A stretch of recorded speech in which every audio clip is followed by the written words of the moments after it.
रीवा के मऊगंज थाना क्षेत्र अंतर्गत पन्नी पथरिया गांव में दो पक्षों के बीच खूनी संघर्ष हो गया, जिसमें एक 14 वर्षीय बालक की मौके पर ही मौत हो गई। वहीं दो अन्य लोग घायल हो गए। मौके पर पहुंचे परिजनों ने घायलों को नजदीकी स्वास्थ्य केंद्र में भर्ती कराया। घटना के बाद तनाव की स्थिति निर्मित हो गई। दरअसल जिले में बढ़ रही आपराधिक घटनाओं को देखते हुए एक परिवार ने अवैध कारोबार के खिलाफ मुहिम छेड़ी और मऊगंज क्षेत्र में अवैध तरीके से नशीली सिरफ का कारोबार करने वाले अपराधियों के खिलाफ थाने में शिकायत दर्ज कराई। लेकिन इस परिवार का थाने में शिकायत दर्ज कराना उसके ऊपर बहुत ही भारी पड़ गया और अपराधियों ने शिकायतकर्ता के परिवार पर हमला बोल दिया।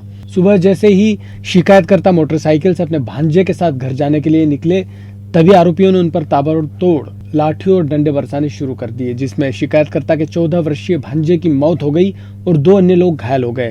हमला करने वाले आरोपी नशे के कारोबार में लंबे समय से लिप्त है। अपराधियों को पुलिस संरक्षण प्राप्त होने का भी आरोप लग रहा है। क्या मामला हुआ? ये मामला ये हुआ कि कल इन्होंने कोरस की गाँव मैंने तस्कर है कोरस का। कौन कोरस का तस्कर है? सुरजीत है सोनू, उसका पिता नर्मदा कहते हैं। तो कल इन लोगों ने सूचना दी, समर बहादुर सिंह ने मैंने मिलकर थाना में सूचना दी। थाना में सूचना देने के बाद वहाँ से टीआई एसडीओपी XYZ को आते हैं। जैसे वो पहुँचते तैसे अपने घर से निकल के बाहर चला गया। थोड़ी ही देर बाद जब एसडीओपी उधर से लौट कर अपने थाना की ओर जाते हैं, तब तक वो पुनः लौट कर सुरजीत अपने घर आ जाता है। और जो यहाँ से मुखबिर लोग सूचना उसको दिए मैंने थाना में, तो वहाँ के आदमी उनको मैंने सूचित की सोनू का कि तुम्हारे खिलाफ फला व्यक्ति जौन है तो मुखबिर हाँ। वही मुखबिर के परिणाम से आज सुबह यह घटना घटी। कितने लोग थे?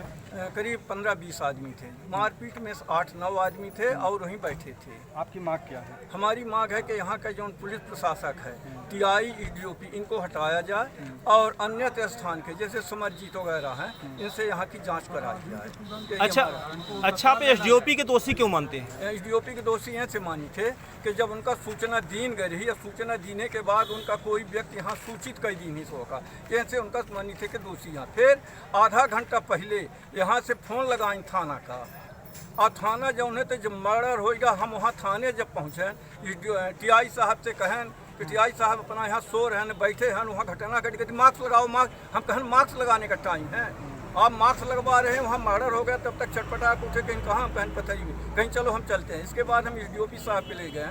हम कहें साहब बताइए आपका स्टाफ ये आधा घंटे पहले पहुँच गया होता तो आज इतनी बड़ी घटना ना घटती। इसके बाद एसडीओपी साहब होकर तत्काल चले। विवाद निर्मित होने से पहले आपने सूचना दे दी थी? हाँ, विवाद हो के पहले सूचना पहुँच गए है वहाँ। तो आपका कहने का मतलब मौके पर पुलिस टाइम से नहीं पहुँची? हाँ, मौके पर पुलिस नहीं पहुँचे, इनसे यह घटना घटी। आप सिंह, कहाँ से आप? मझियार। क्या मामला हुआ था? मामला कुछ नहीं हुआ था, ये था कि उसको जबरन आरोप लगा रहा था वो इनके ऊपर कि हमारी आरोप लगा रहा था, किसके ऊपर? सुजीत साकेत, जो कि तस्कर है, यहाँ पे माहौल का अवैध धंधा करता है। पेपर में नाम भी छपा है उसका, और उसको जो है तो यहाँ पे बार बार पुलिस से कंप्लेन भी की जाती है, पर पुलिस एक्शन नहीं लेती। तो उसको ये वो बोला कि ये समर सिंह जो यहाँ दुकान किए हैं कि मुखबिरी करते हैं हमारी, तो इनको गाली गलौज कर रहा था वो। हाँ, गाली गलौज कर रहा था वो। फिर जो है तो ये समझाइश हुई कि गाली गलौज न करो, पहले सबूत दो भाई की गाली गलौज क्यों कर रहे हो, जब हम मुखबिरी नहीं किए तुम नंबर 2 का काम कर रहे हो। तो यही कल समझौता हुआ था। बार बार वो गाली गलौज कर रहा था। इसके बाद आज जब वो जा रहे थे घर की तरफ अपने, तो उनको ऊपर वो हमला कर दिया, बैठा था ताक लगाए, या वो अपने दोस्तों को बुलवा के स्पॉट पे। फिर उसकी रक्षा के लिए जब उनके भांजे गए तो उनके ऊपर भी वो आक्रमण बोल दिया। उसके अंदर 10 से 15 अपराधी बैठे थे, उसकी माँ सहित। सबसे पहले माँ ने हाथ छोड़ा है, इसके बाद फिर सब कोई आके राड से डंडा से एक एक करके मारते गए हैं। पुलिस को दोषी इसलिए मानते हैं कि कल हम लोगों ने सूचना दिया था पुलिस को, तो एसडीओपी साहब आए थे, तो वो ये कह रहे थे कि आप लोग माल खरीद के हमको दो, तब हम उसको पकड़ेंगे। पुलिस बोल रही थी, तो हम लोग माल कहाँ से पाएं बताइए, 20,000 का माल खरीदने के लिए।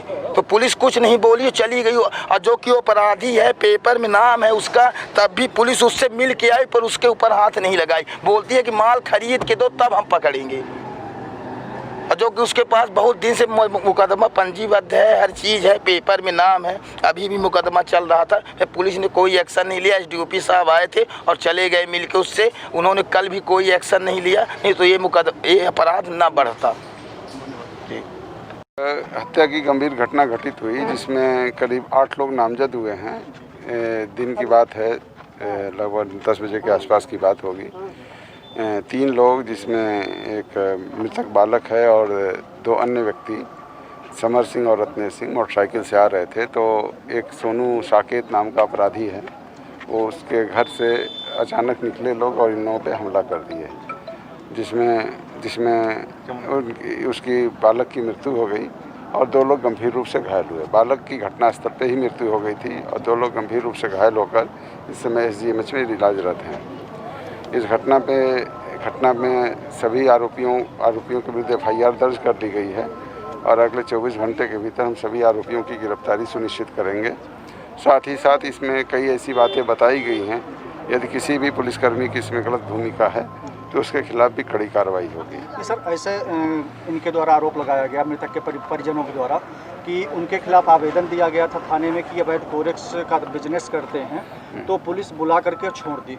इसके बारे में क्या कहना है? नहीं, इसकी भी जांच करा लेंगे। यदि ऐसा किया गया तो इसमें भी कार्रवाई होगी और कोरेक्स के खिलाफ लगातार कार्रवाई हो रही है और यहाँ के एडिशनल SP साहब भी इस मामले में बहुत कार्रवाई किए हैं, चाहे वो हनुमाना हो, चाहे मऊगंज हो, चाहे कोई भी थाना हो, शहर के देहात के सभी थानों में कार्रवाई हो रही है। अगर किसी ने गलती की है तो उसके खिलाफ कड़ी से कड़ी कार्रवाई। परिजनों की मांग है कि हम मऊगंज पुलिस से जांच नहीं कराएंगे, इसमें क्या है? अगर इनको ऐसा लगता है तो हम किसी भिन्न अधिकारी से जांच करा लेंगे। इसमें हमें कोई परेशानी नहीं है, कोई समस्या नहीं है। धन्यवाद।